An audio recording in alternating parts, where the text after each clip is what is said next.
And to finish off our 3:30 window, we got UNC, who's 2-1, trimming the UCF, who's 2-0. UCF favored by 7 on Fox.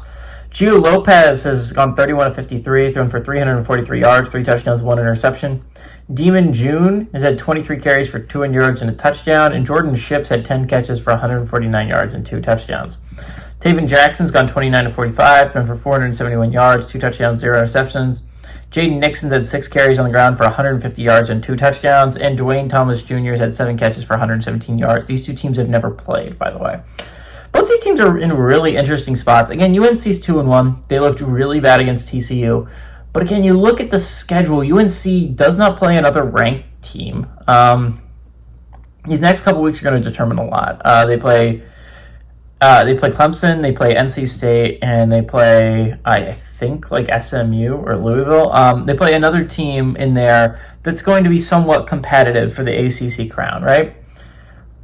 I mean, outside of that, there's not a lot. I mean, Virginia might be fine. They might be okay. But again, like, this is not like the hardest schedule of all time for UNC. Again, UNC was able to avoid the main contenders in the ACC, which is Miami, Florida State, and Georgia Tech. Big win if you're UNC.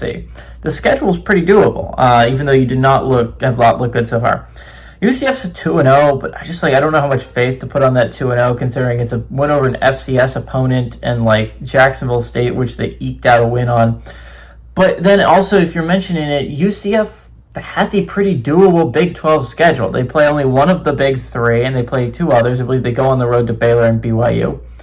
And those are not easy games by any stretch of the imagination, right? But like, if you were going to draw a path to go to a conference championship game, or at least be in the playoff discussion, you would want to draw all the middling squads and all the squads that are probably not going to be very good, which they kind of do. They get Kansas State, they get Oklahoma State, they get West Virginia.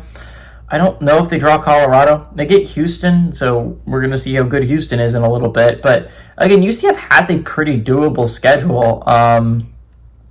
It'll be interesting. I think the Knights are going to be decent this year. Just not great. I think they'll go bowling in Scott Frost's return. I think they are a better team than UNC. I will say that. I don't think UNC is a very good team. I think they've played 2 bad squads that they've been able to get wins over. They played TCU, who was a really good squad, and that kicked their ass. So I still think that TCU is a really good squad, and that might be part of the reason why UNC got their ass kicked. But I think UCF's a competent squad. And again, 7 points is not a lot to be putting on a team. I think I'm fine with it.